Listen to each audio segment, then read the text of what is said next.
새해가 되면 모든 사람들이 가장 간절히 소원하는 것이 바로 복입니다. 동서양을 막론하고 모두 올 한해는 좀 복을 받고 살기를 그렇게 바라요. 그래서 새해 인사는 서로가 다 복을 빌어줍니다. 새해 복 많이 받으세요. 다들 그렇게 인사해요. 믿는 사람이든 믿지 않는 사람이든 새해 복 많이 받으세요. 또 영어로도 동일해요. 해피 뉴 이어. 새로운 한 해는 좀 행복한 복된 한 해가 되기를 바란다. 이렇게 복을 빌어줍니다. 유독 우리 한국 사람들에게는 이 복에 대한 개념이 굉장히 강해요. 복 받기를 굉장히 소원을 합니다. 그래서 한때는 택시를 타면 꼭 이렇게 복주머니를 이렇게 운전석 위에 달고 다니고 그런 걸 봤어요.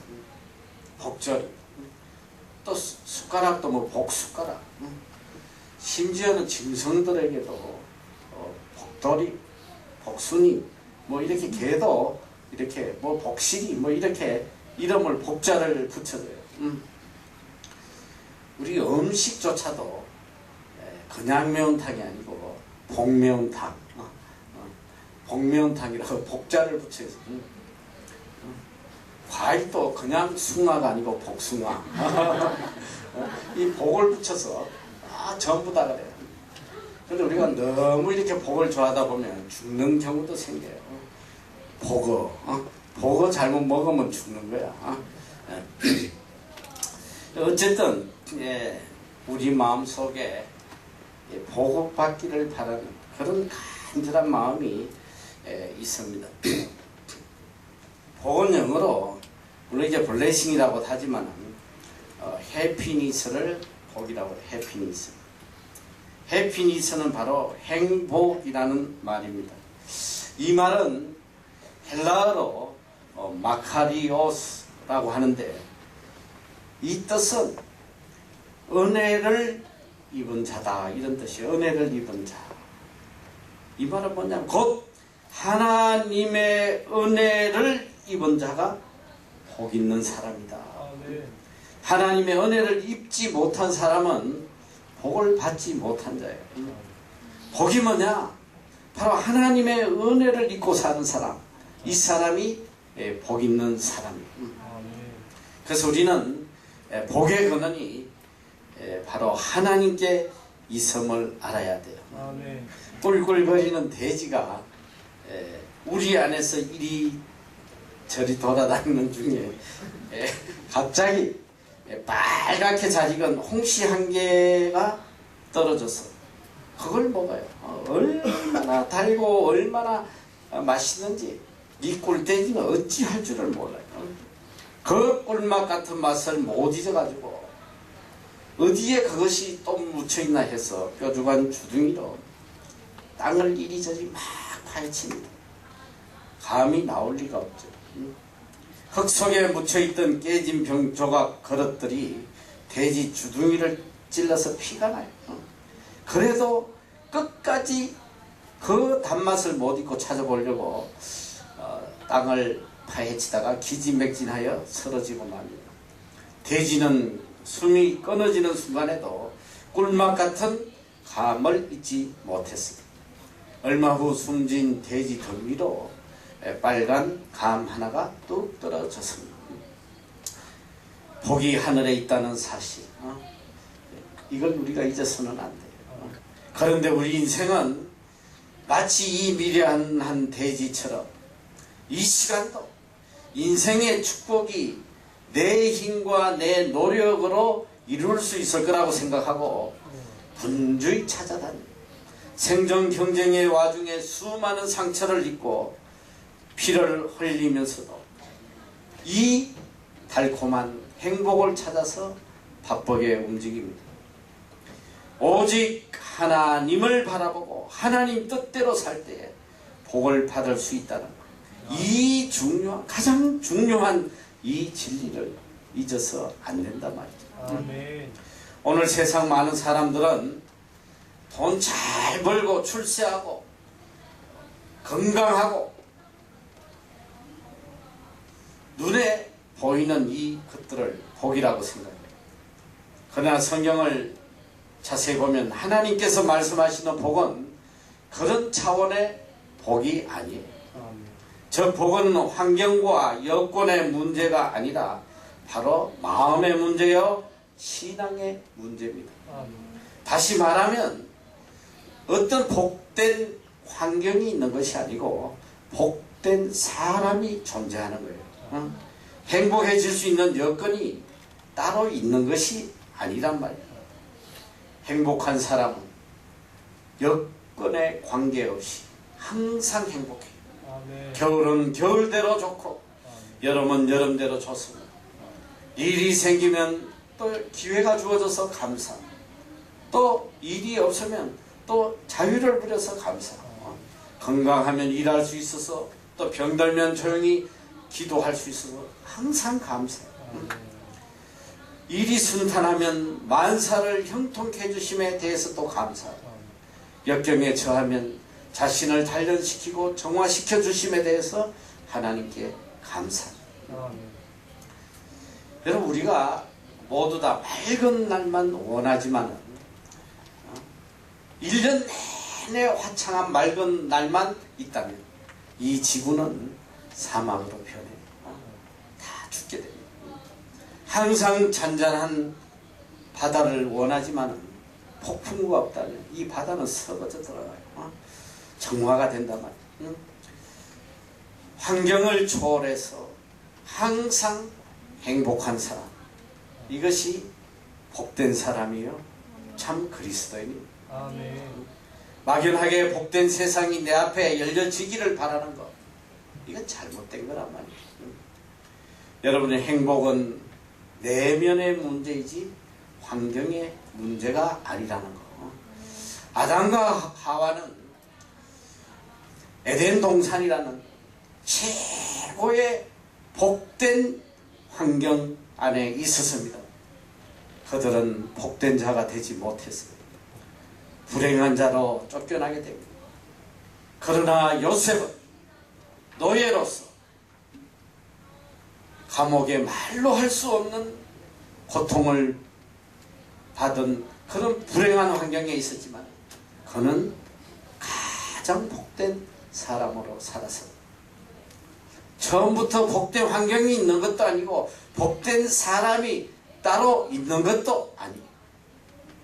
참 아이러니한 것은 복된 사람의 환경이 소위 우리가 생각하는 그런 복된 환경이 아니라는 거예요.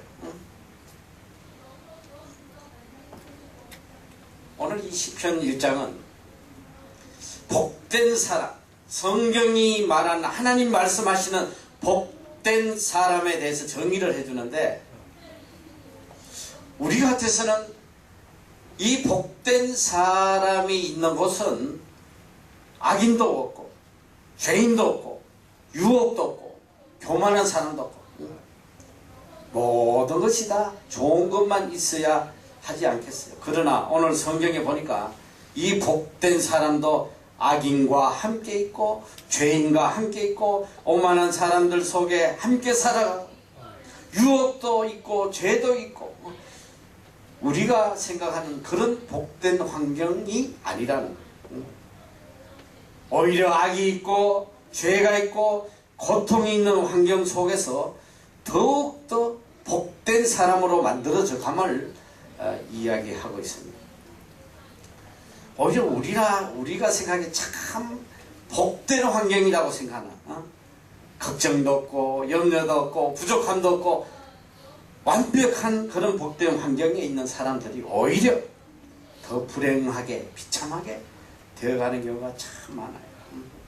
부요해서 불행하게 되고 오히려 건강해서 불행하게 되고 오히려 출세해서 비참하게 되는 그런 사람들이 얼마나 많은지 몰라요.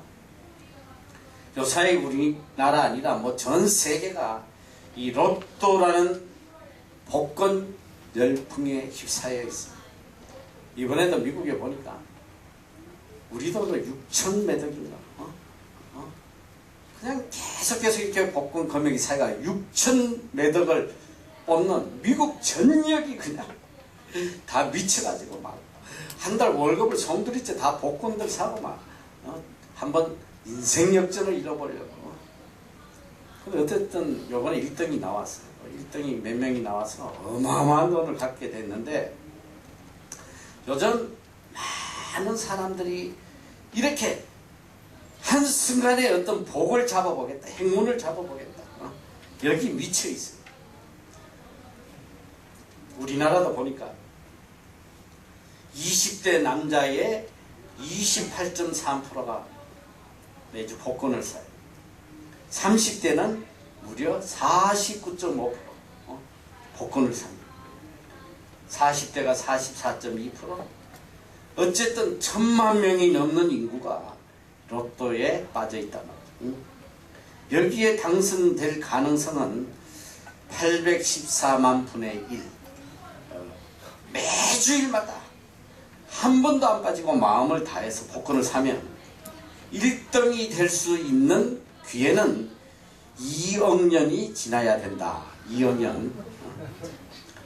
만약에 지금 10명 중에라도 들어가려면 100만 년은 살아야 된다. 100만 년. 100만 년 살면 잘하면 돌아올 수 있다. 그런데 참 다행히 운이 좋아서 세상 사람들은 복이 많아서 로또 광풍으로 하루아침에 대박을 잡았다, 이런 사람들이 가끔 나오잖아요. 그런데 놀라운 사실, 이 갑자기 복권에 당첨됐던 사람 중에 거의 99.9%가 비참하게, 너무너무 비참하게 가정이 깨지고 나중에 다 거지로 자살하고. 이번에도 보니까 카나다의 어느 분이 어마어마한 돈을 복권으로 당첨을 받았어요. 이 사람이 굉장히 지혜로워서 복권 당첨 전액을 사회에 기부해버려요. 일불도 빼죠. 다 기부해버려요. 이 사람이 정말 지혜로운 사람. 복권으로 돈 번 사람은 그야말로가 비참해요. 그거 뭐냐면, 아무리 복된 환경이라도 내가 복된 사람이 되지 않으면 그건 복된 환경이 될 수가 없어요. 그걸 알아야 돼요. 제가 어제 말씀을 묵상하면서 갑자기 이분 생각이 나서 좀 자료를 뒤적거려 봤어요. 여러분도 잘 알 거예요. 닉, 성은 닉시고 이름은 부이치치라는 사람이에요. 닉 부이치치. 팔다리가 없이 태어났어요. 바로 이 옆에 나라 호주에서 태어났어요.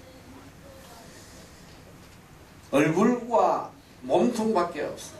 뭐 물론 발이라고 있는데 손가락 두 개 이렇게 달랑달랑 붙어있는 그게 발이에요. 자신의 모습이 너무 괴로워서 8세 이후에 무려 3번이나 자살을 시도했습니다.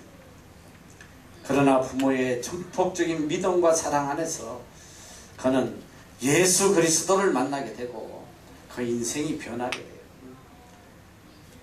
너무나도 불행한 환경에 있었지만 그는 호주 그리피스 대학에서 회계와 경영을 전공하고 예수 그리스도 안에서 전 세계에 희망의 메시지를 전할 목적으로 Life Without Limbs, 사지 없는 삶이라는 그 단체를 만들어서 대표로 활동하고 있습니다. 그는 2005년에 미국으로 건너가서 고아와 장애인 청소년들을 후원하는 닉 부이치치 재단을 설립해서 전 세계를 다니며 희망의 메시지를 전해주고 있습니다. 그는 이렇게 고백합니다. 나를 있는 그대로 받아주시고 이 세상에서 나를 가장 가치 있는 존재로 여겨주시는 하나님, 그 하나님을 자기는 발견했고 또 모든 절망 가운데 있는 사람들이 바로 이 하나님을 만나도록 그는 희망의 전도사로 활동을 하고 있습니다. 참 놀라운 것은 그런 사람이에요. 못하는 게 없어요. 나 얼마 전에 영상을 한번 봤는데 서핑을 하더라고. 서핑.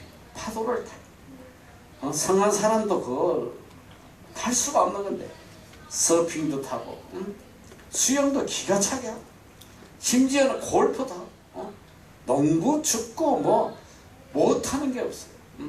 우리 한국에도 얼마 전에 와서 힐링 캠프에 출연해서 많은 사람들에게 도전을 줬는데 제가 그래서 잠깐 한번 영상을 좀 준비해봤어요. 몇 분 되지 않는데 여기 불 좀 끄고 잠깐 이 사람이 어떤 사람인지 한번 잠깐 보면 좋겠어요.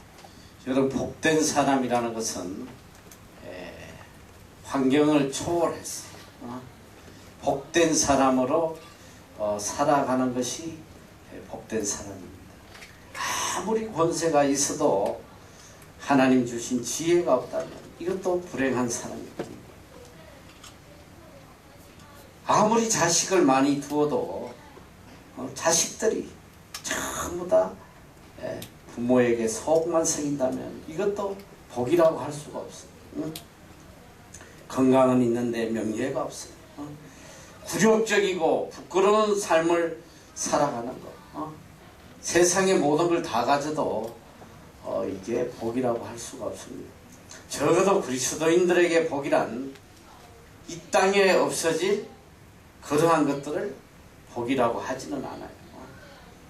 누가복음 16장에 보면 어리석은 부자가 이야기가 나옵니다. 그는 세상에 자기가 원하는 걸 다 가졌어요. 호의호식하면서 매일매일 잔치를 베풀고 자기 육체를 즐겁게 하는 삶을 살아갑니다. 그러나 그 삶을 성경은 불행한 삶이라고, 저주받은 삶이라고 이야기하고 있어요. 적어도 그리스도인에게 복이라는 것은 이 땅의 축복이 하늘나라까지, 영원한 나라까지 이어질 수 있을 때 이것이 비로소 복이란 말이죠.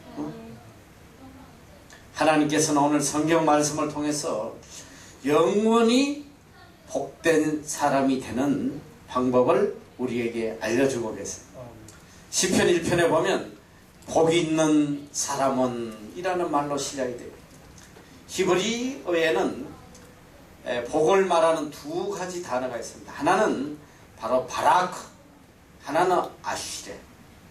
이 바라크는 소위 우리가 말하는 축복, 블레싱입니다. 블레싱. 아시레는 해피니스, 행복이라고 이야기할 수 있습니다. 바라크는 하나님으로부터 축복받는 것을 말하고, 아시레는 이 축복에서 오는 내적 행복을 말하는 거예요. 여러분 잘 알아야 돼요. 근데 오늘 본문 1절에 나오는 복은 바로 아시레의 복을 말합니다. 이 복은 인격적인 내적 행복이기 때문에 어떤 상황 속에서도 행복할 수 있습니다. 자, 병들면 더 기도할 수 있어서 행복하고, 실패하면 겸손을 배워서 행복하고, 고독하면 자유로워서 행복하고, 가난하면 작은 일에도 감격해서 행복하고. 저도 우리는 하나님으로부터 바라크의 외적 축복을 받은 존재로서 내적 아실의 행복을 누리며 살아야 한다.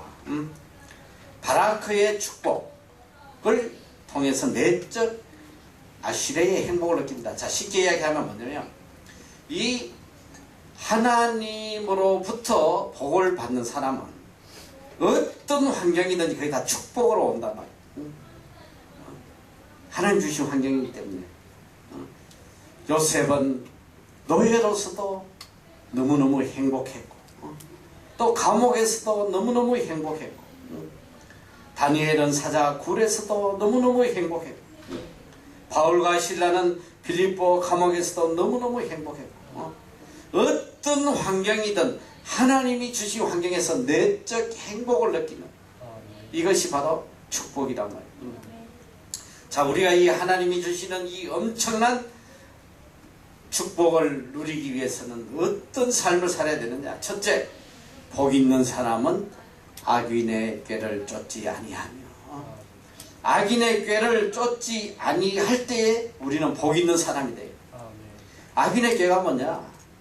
이것은 하나님의 말씀에 귀 기울이는 것이 아니고 인간의 말에, 세상의 소리에 귀를 기울이는, 이걸 이야기해요. 진리보다 내 자신을 먼저 생각하고 나의 이익을, 나의 쾌락을 생각하는, 하나님의 말씀에 귀를 기울이다 보면 당장 손해날 것 같아. 망할 것 같아. 모든 것이 다 끝나버릴 것 같은 그럴 때가 있어요.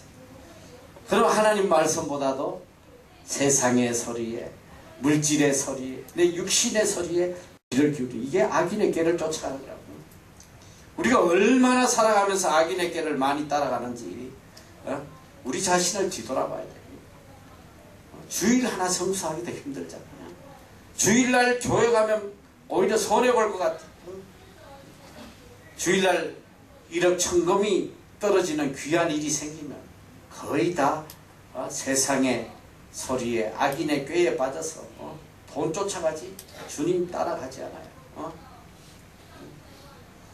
세상을 살아가는 많은 그리스도인들이 세상의 꾀로 살아가는 사람이 많아요. 세상의 꾀로 살아간단 말이에요. 여러분 자신을 한번 뒤돌아봐야 돼요. 우리가 내 자신도 모르게 하나님의 말씀을 쫓아가는 것보다 세상의 소리, 인간의 꾀에 빠져서 살아가는 경우가 얼마나 많은지.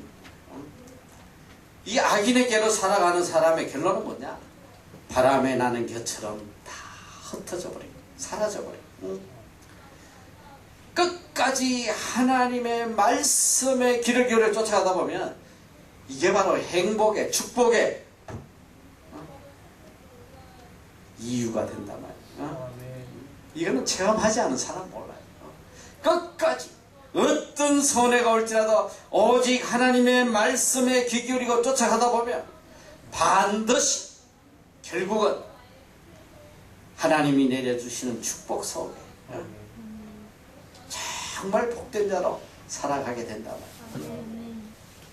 둘째는 복 있는 사람은 죄인의 길에 서지 아니하며, 이 헬라어로 죄란 히말티아라고 하는데, 여러분이 보면 양궁에서 화살을 딱 당기면 10점짜리 있어. 10점짜리 딱 거기를 꽂히는데 거기 안 꼽히고 8점짜리 7점짜리 5점짜리 어떤 거는 뭐 관역을 빛나서 날아가 버리고, 이 정확한 그 목표에 맞지 않는 걸, 이걸 죄라고 하는 거예요. 이게 죄다. 이게 뭐냐?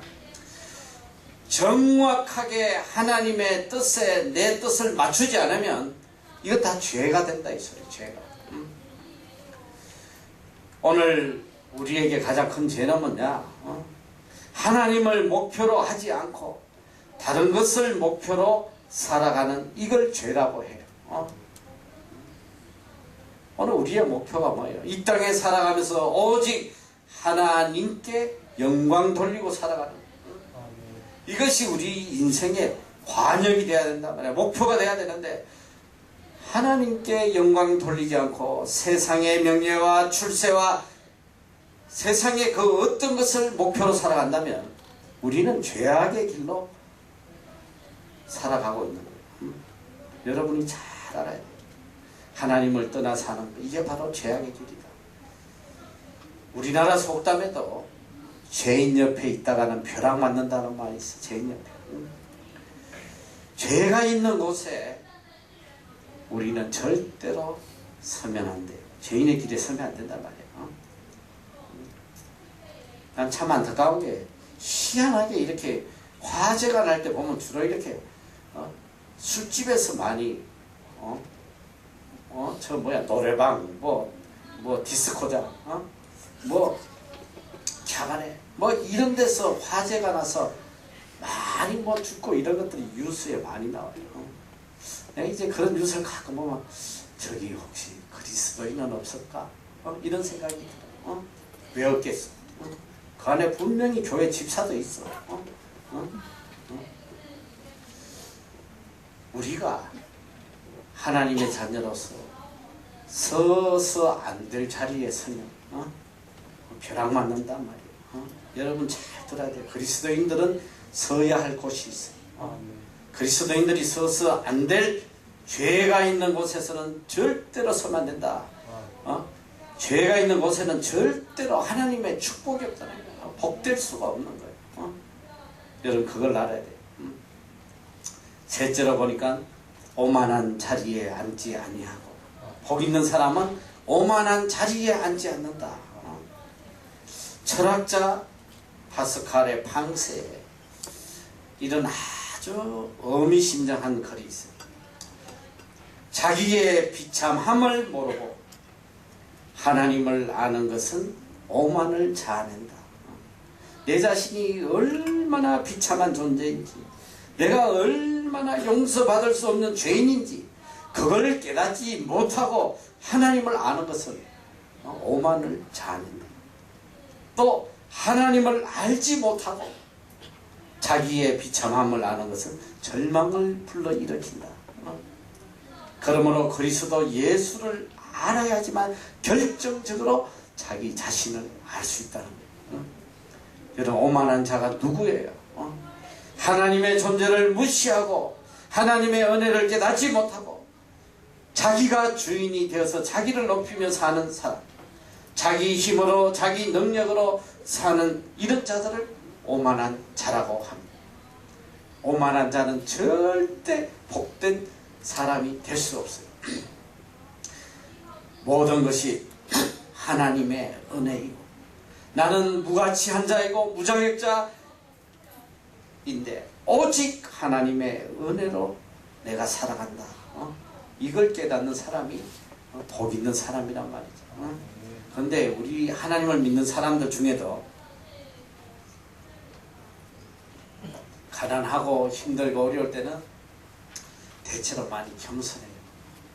하나님 앞에 겸손하고 하나님께 울부짖고 하나님의 도움을 청하는데, 하나님께서 이렇게 좀 세상에 복을 주시면 그때부터 등 따시고 배부르고 부족함이 없으니까 하나님 앞에 오만한 자로 변하는 거예요. 여러분이 정말 조심해야 돼요.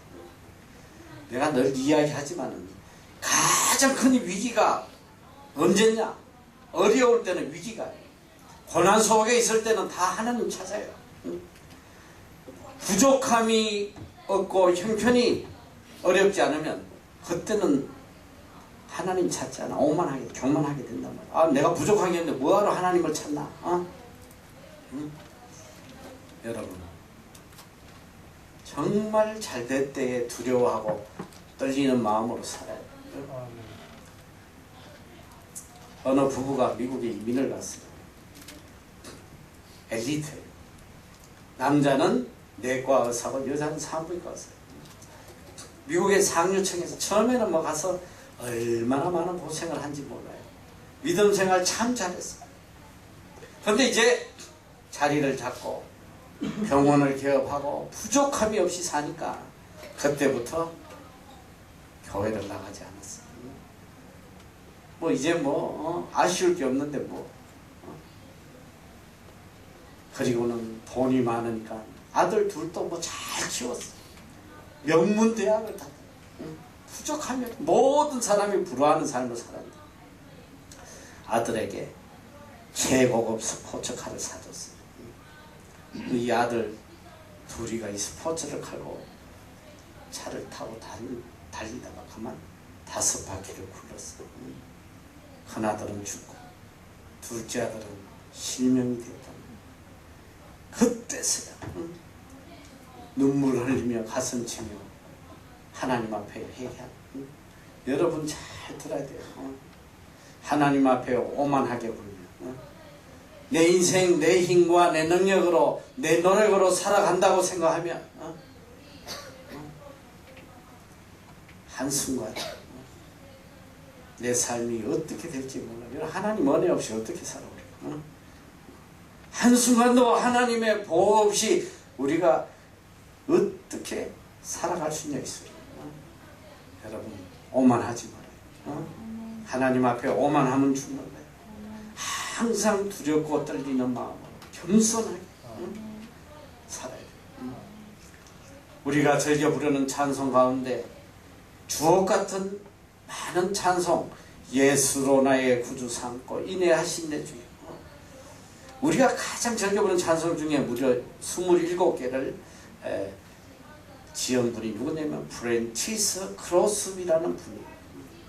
이분은 4,000개가 넘는 찬송을 지었어요.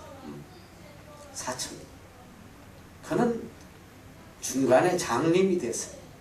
시각장애자가 됐는데 의사가 수술을 하고 나서 붕대를 풀 때에 이렇게 이야기합니다. 정말 죄송합니다. 우리가 최선을 다했습니다만 이제 시력을 잃어서 볼 수 없게 되었습니다. 그때 이 크로스비는 유명한 말을 해요. God, thanks for make me blind. 이것도 영어로 하면 하나님이여 저를 장님 만들어 주신 것을 감사합니다. 이제 화려한 세상을 보지 말게 하시고 하나님만 볼 수 있게 해주신 것을 감사합니다. 그리고부터 그 입술을 통해서 찬송이 터져나온 4,000개의 찬송을 지었어요. 온 세계에 400개의 찬송이 이 그리스도인들이 애창하고 있다고 합니다. 여러분, 복된 자는 오직 여호와의 율법을 즐거워하여 그 율법을 주야로 묵상하는 자. 복된 사람은 한 걸음 더 나아가서 하나님의 말씀을 즐거워해. 그리고 그 말씀을 늘 생각하며 그대로 살아가는 사람이에요. 돈으로, 권세로, 절망으로, 세상의 그 어떤 것으로 즐거워하는 것이 아니고 오늘 성경 보니까 오직 여호와의 말씀으로 오직 말씀으로만 즐거워하는 사람. 이 사람이 복된 사람이에요. 말씀이 제일 즐거운 거야. 말씀 읽고 말씀 묵상하고 말씀 암송하고 말씀 마음속에 새기고 할 때가 제일 즐거워. 큰 기쁨이 있어. 행복이 있어. 이게 복된 사람이란 말이야. 이게 복된 사람이야. 여호와의 율법을 즐거워 하나님 말씀 공부하는 것이 묵상하는 것이 즐겁고 또 말씀을 사랑하는 것이 즐겁고 찬송하는 것이 즐겁고 예배하는 것이 즐겁고 깨닫는 것이 즐겁고 하나님 말씀을 준행하는 것이 즐겁고 이것이 바로 복된 사람의 삶이에요. 아멘, 아멘. 말씀 안에 살아가는 거. 아까 내가 우리 제이하고 잠깐 전심하면서 이야기했는데 여기서 이제 한 1년간 신앙 공동체 생활을 하다가 이제 호주 가서 제일 힘들었던 게 예배가 없다고. 예배가. 교회라고 가보면 예배도 없고 주일날 한번 모여서 커뮤니티식으로 만났다 헤어지고 너무너무 여기에 예배가 그립다. 여기 오니까 고향에 온 것 같이 너무 예배가 있어 너무 좋다. 예배가. 사실 저는 그렇게 생각해요. 그 애가 처음 여기 올 때부터 그러진 않았을 거예요. 예배 없는 걸 더 좋아했을 거예요. 일주일에 한 번 예배 드리면 얼마 좋아. 아마 여기 오면 누구든지 공통적으로 처음에 느끼는 게 뭔 놈의 예배가 이렇게 많냐. 다 그게 괴로운 거야. 괴로워. 그런데 여기서 말씀을 듣고 말씀의 능력을 체험하고 말씀이 내 마음속에 들어가서 내 마음의 기쁨이 되고 행복이 되고 적어도 내가 볼 때 여기에 많은 아이들 정말 지금은 예배를 사모하는 예배를 기다리는 그런 아이들이 많이 생겼다 이거. 한두 명이 아니고 3명이면 이건 슬픈 일이지. 너무너무 슬픈 일이겠지. 그러니까 내가 볼 때 아마 지금 한 80% 정도는 예배를 그리워하고 예배 시간이 행복하고 그럴 거라고 나는 생각해. 내가 그렇기 때문에 내가 지금 이거 목회하고 있는 거야. 이게 만약 50%대로 떨어지면 나도 때려치운다 이 소리야. 어? 정말 사모하잖아. 얼마나 예배 사모하고. 너 지금 세상 어디 가봐라. 이렇게 설교 길게 하는데 어디서 너? 아무 데도 없단 말이야. 그래도 주야 장창 비가 오나 눈이 오나 폭풍우가 불어치나 와서 예배를 기다리는 이게 바로 복된 사람이야. 세상에 그 어떤 것보다 하나님의 말씀을 듣는 것이 기쁘고 하나님 앞에 예배 드리는 것이 기쁘고 찬송 드리는 것이 기쁘고 이게 내 마음에 하나님이 주신 내적 기쁨. 이게 복된 사람이라. 이게 복된 사람. 오늘 안타깝게도 주일 예배를 드리고 돌아가는 사람을 대상으로 어느 설문기관이 조사했더니 그들 중에 52%가 다음 주일날 목사님이 설교 본문 읽을 때까지 한 번도 성경 안 본다는 거예요. 오직 대예배 시간 성경 한 번 딱 피는 이런 사람이 무려 52%나 된다. 52%. 이게 얼마나 충격이야. 여기 오기 전에 바로 여러분들의 모습이었어요. 예배 시간에만 성경에 보는 여러분 하나님의 말씀이 얼마나 큰 축복이고 우리에게 큰 기쁨이고 행복인지 몰라요. 그리고 말씀에는 내가 능력이 있다고 그러잖아요. 하나님의 말씀은 우리를 변화시키는 능력이 있어. 하나님 말씀 속에 지혜도 있고 명철도 있고 거기에 기쁨도 있고 선도 있고 모든 것이 말씀 안에 있어요.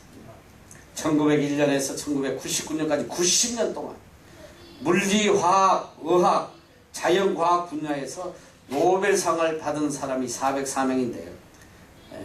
여기서 노벨 평화상은 최대. 이거는 머리하고 상관없어요. 이 자연과학 분야에 노벨상을 받은 404명 중에 종교를 조사를 해봤더니 기독교가 65%, 유태교가 22%, 천주교가 11%, 불교 0.9%, 회교 0.1%, 기독교, 천주교를 합치면 98%가 합니다. 이게 무엇을 의미하는 거예요? 중요한 것은 성경을 가르치고 배우는 사람들에게는 하나님 말씀을 사랑하는 자에게는 하나님께서 명철을 주시는 거예요. 지혜를 주시는 거예요. 그리고 이 노벨상을 받는 나라를 순위를 따져보면 첫째 스위스, 스웨덴, 덴마크, 네덜란드, 영국, 미국, 독일 모두가 기독교 국가예요. 어려서부터 성경을 철저하게 가르친 이 유대인들은 노벨상 단골 노릇을 하고 있습니다. 대부분이 다 이 기독교 국가에서 하나님의 말씀 안에서 자란 사람들. 여러분 하나님 말씀 안에는 지혜와 능력이 모든 것이 다 있어요. 여호와의 말씀을 즐거워하고 주야로 묵상하는 자에게는 하나님께서 인간의 능력을 초월한 그 놀라운 지혜를 허락하여 주신다는 거예요. 여러분 이걸 알아야 돼요. 세계적으로 유명한 스탠다드 오일 회사가 있어요. 스탠다드 미국에 가면 이 회사가 제일 커요. 이 스탠다드 오일 회사가 이집트에서 기름을 퍼내고 있어요. 어떻게 미국의 석유 회사가 이집트에 석유를 퍼내게 되었는가? 거기에는 이런 숨은 이야기가 있어요. 스탠다드 오일 회사의 중력 가운데 신앙이 돈독한 사람이 하나 있어요. 그는 창세기를 다 읽고 출애굽기 2장을 읽는 중에 이 말씀이 나와요. 레위 족속 중 한 사람이 가서 레위 여자에게 장가 들었더니 그 여자가 잉태하여 아들을 낳아 그 준수함을 보고 그를 석 달을 숨겼더니 더 섬길 수 없이 되매 그를 위하여 갈상자를 가져다가 역청과 나무 진을 칠하고 아이를 거기 담아 하숫과 갈대 사이에 두고 이 성경 구절에 있는 순간 그 머리에 번개처럼 스쳐 지나가는 하나님이 주신 지혜가 있었어요. 역청. 역청은 영어로 피치예요. 이건 뭐냐 바로 석유란 말이에요. 석유 원료예요. 모세의 어머니가 역청을 구할 수 있었다면 바로 이것에 기름이 난다는 걸 그는 깨달았습니다. 찰스 휘샤트라고 하는 지질학자를 이집트로 보내서 현지를 탑사하게 합니다. 아닌 게 아니라 모세의 어머니가 모세를 갈상자에 담아 떠내려 보냈다고 하는 그곳에 어마어마한 유전을 발견하게 됩니다. 그래서 그걸 미국 회사가 사버리는 거예요. 성경 말씀은 하나님 말씀 안에 놀라운 지혜가 있어요. 많은 사람들이 성경 말씀을 통해서 이렇듯 많은 기적을 체험해요. 하나님 주신 능력을 체험한다. 우리는 때때로 돈과 명예와 권세 이것이 복음인 줄 알아요. 하나님을 떠나서 이런 것들을 가지면 가질수록 이건 저주가 되는 거예요. 저주가 돼요. 가난할 때 하나님을 사랑하던 사람이 부자가 돼서 하나님 잊어버리면 이 돈이 저주가 된단 말이에요. 건강할 때 하나님을 모르던 사람들이 병 들어가지고 하나님 알게 됐다면 이 병은 바로 축복이 된다 이 소리. 하나님 안에 거하는 이것만이 가장 큰 복이다. 복이 뭐냐? 하나님 안에 있는 거 이게 복이다. 복 있는 자는 어디 가도 복된 사람. 하나님 안에 거하는 사람 어디 가도 복된 사람이야. 환경을 초월해. 뉴질랜드 와도 복되고 한국에 가도 복되고 직장에 가도 복되고 가정에 가도 복되고 심지어 감옥에 가도 복되고 어느 곳에 가도 복된 사람이 된다.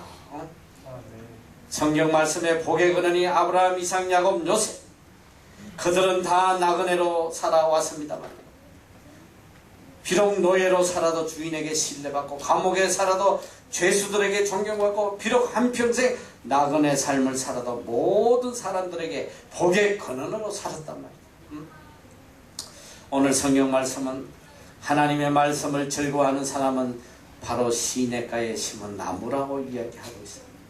시절을 쫓아 과실을 맺으며 그 잎사귀가 마르지 함 같으니 그 행사가 다 형통하다.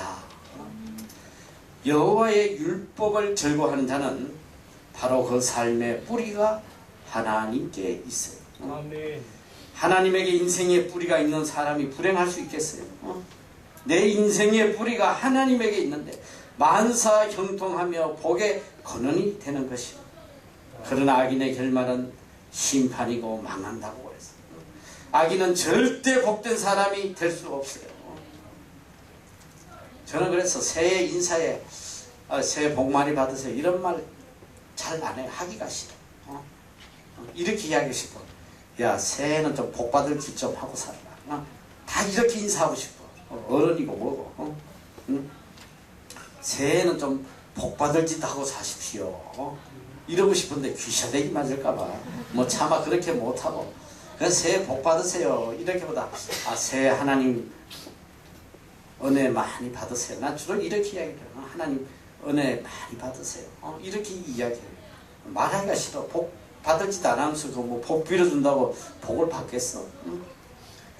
아무리 복을 빌어줘도 아무 소양이 없어. 아무리 뭐 축복기도 백날 해줘봐야 지가 악하게 보면 저주받는 거지. 필요 없단 말이에요. 여러분 복은 내가 심는 거예요. 내가 심는 거예요. 하루하루 하나님의 말씀대로 살아감으로 복의 씨앗을 뿌려서 열매를 맺는 거예요. 악을 뿌리고 복을 거둘 수는 없단 말이에요. 내가 하나님의 말씀대로 살지 않으면서 내 인생이 복되기를 바라지 말라. 이거보다 어리석은 인생이 없어요. 하나님은 반드시 심은 대로 거두게 하나요. 복을 심으면 복을 거두게 하셔. 내가 말씀대로 살지 않고 인간의 꾀로 살면서 어떻게든 사업이 잘 되고 어떻게든 성공하고 복되기를 바라는 이거보다 악한 게 없단 말이지. 복이란 경건한 삶을 통해 이루어지는 열매예요. 복이란 하나님 말씀대로 살 때에 맺히는 열매입니다. 오늘 본문의 결론적으로 복된 사람은 여호와께 인정받는 사람이라고 말씀하세요. 6절 보면 대저 의인의 길은 여호와께서 인정하시나 악인의 길은 망하리로다. 여러분 올 한 해 복된 사람이 되기를 원하십니까? 하나님께 인정받는 사람이 되세요. 하나님께 인정받는, 세상 사람들이 나를 다 인정해줘도 하나님이 인정하시지 않으면 그건 버림받은 인생이에요. 세상 사람들에게 인정받으려고 발부둥 치지 마란 말이에요. 다 러비시래요. 세상 사람들이 아무리 손가락질하고 욕하고 무시해도 내가 하나님 앞에만 인정받으면 그건 성공한 사람이에요. 그러니까 언제나 내 마음의 초점은 하나님께 가 있어요. 하나님이 나를 어떻게 평가하실까? 하나님이 나를 어떻게 보고 계실까? 그거에 마음이 가 있어야 돼. 아이고, 쟤가 나를 어떻게 볼까? 저 사람이 나를 어떻게 볼까? 그거만큼 어리석은 인생이 없단 말이에요. 여러분 잘 알아야 돼요. 우리는 이미 복된 사람으로 지원받은 사람이에요. 우리에게 내려준 이 큰 축복, 이게 이제 잘 유지하면 돼. 하나님 말씀대로 살았어요. 해나모라는 사람이 이런 이야기를 했습니다. 축복을 이야기할 때 항상 세 가지를 생각해야 된다. 첫째는 주신 분의 선하심. 도저히 복받을 그릇이 안 되는데 은혜로 우리에게 주시는 거예요. 선하심, 하나님의 선하심을 우리에게 주셨다. 둘째는 우리 자신의 무가치함이에요. 우리는 이런 복을 받을 자격이 안 돼. 그저 하나님의 은혜로 주신 것이다. 그리고 셋째는 축복의 소유 기간에 대한 불확실합니다. 첫째 것은 우리로 하여금 감사한 마음을 갖게 하고, 두 번째 것은 겸손하게 하고, 세 번째 것은 우리를 절제하게 만든다. 그래요. 축복의 소유 기간. 오늘 이 순간이라도 내가 하나님 앞에 악을 행하면 다 걷어가신단 말이에요. 영원히 내가 누릴 거라고 생각하지 말아요. 수천억을 가지면 뭐예요? 하나님께서 한번 불어버리시면 바람에 나는 겨처럼 다 날아가요.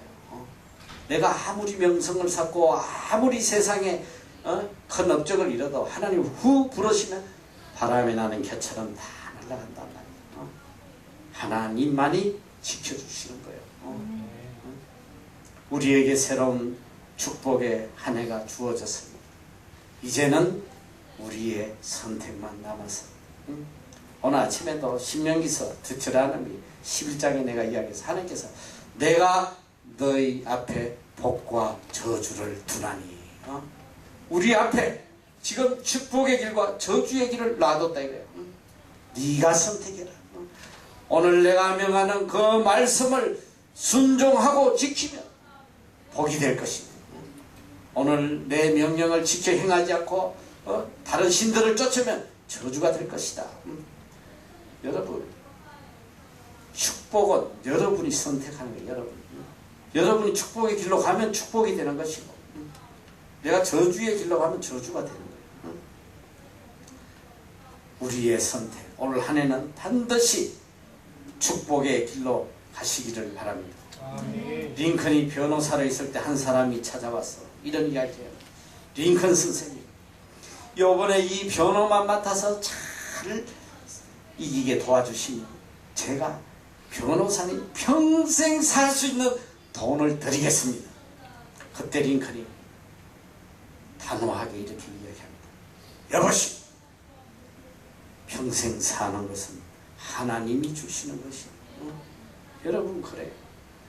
인간이 나를 돕는 게 아니에요. 어느 누구도 여러분을 도와줄 사람 이 세상에 한 명도 없어. 사람 바라보지 말고, 환경 바라보지 말고 오직 하나님만 바라보라. 하나님만이 우리의 힘이시여 도움이시여 환난 중에 만날 큰 피난처시다. 할렐루야.